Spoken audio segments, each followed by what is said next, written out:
again in several states. 30 states tracking voter registration by political party. Democrats losing ground to Republicans in every single one between the 2020 and 2024 elections, often by a lot. Meanwhile, the Trump-led GOP is making huge strides with Latinos. Trump won Latino men and took 48% of the Latino vote in the last election. In Texas, a majority of Latinos there voted for the America First coalition. That prompted Democrats to oppose new maps that would give liberty-loving Latinos a voice.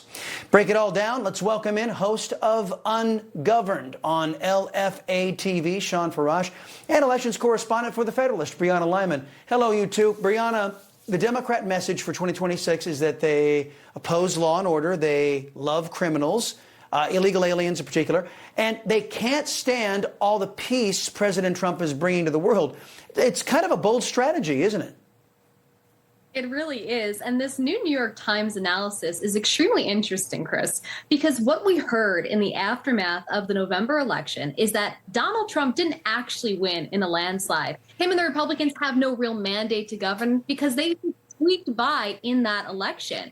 But what this report shows us is that that is simply not true. Voters not only repudiated Democrats at the ballot box, but they are repudiating them even in off-election cycles. They're not registering to vote to become a Democrat. They're leaving the Democratic Party. The Democratic Party is hemorrhaging people that they rely on. So if anything, this analysis just confirms that Donald Trump not only has a mandate to govern, but the entire country is sick and tired of Democrats.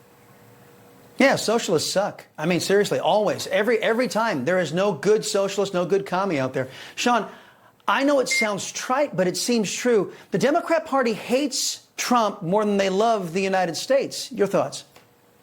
Well, that's basically what you were saying at the beginning of the segment, right? When you're laying out their party platform, that they oppose the peace, they oppose law and order, they oppose Trump. That's it. That's all they can do is oppose Donald Trump. But the problem with taking that approach is that when Trump starts to put himself on the 80 side of the 80-20 issues, now you're opposing the views of 80% of the people in the country, and that's why you have this 4.5 million disparity, this voter swing from registered Democrat to registered Republican in all of these states across the country, where it's 30 plus states or something like that, where you're starting to see this shift, and that's in states that count it, right? Like in my state of Tennessee, you don't register to a political party because it's an open primary state, but in many other states you have to choose a party, or you have the option to choose a party when you're registering to vote. You're seeing this happen all across the country, where people are looking at the Democrat Party, looking at that brand, right? Looking at it like the way people look at new Cracker Barrel. They're like, I don't want anything to do with that.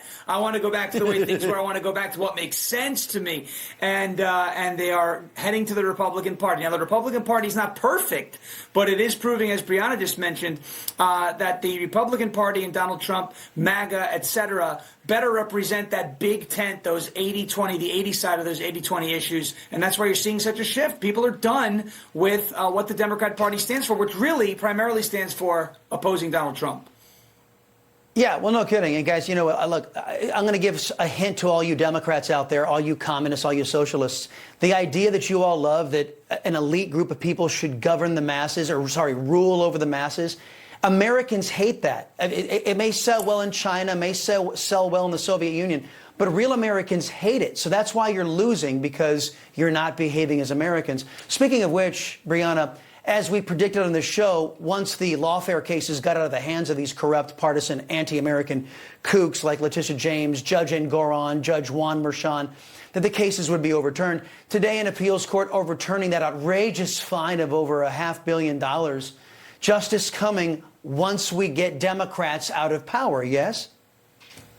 Yes and no. I wouldn't call this complete justice for Donald Trump or anybody in New York, at least, who watched the political persecution. Yes, this fine was vacated, but that was a 5-judge panel. 3 of those 5 judges expressed concern to varying degrees about the trial. One judge said he would basically toss the entire thing out. Letitia James had no reason to bring the case.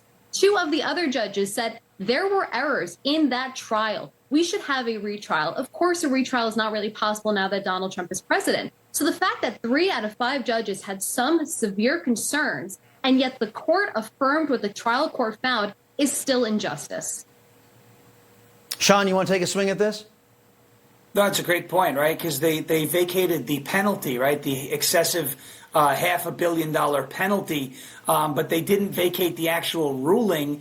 The ruling is still, they say that he's still liable, that he committed fraud, even though there were no victims, and all of those different, holes that were in these cases that were brought by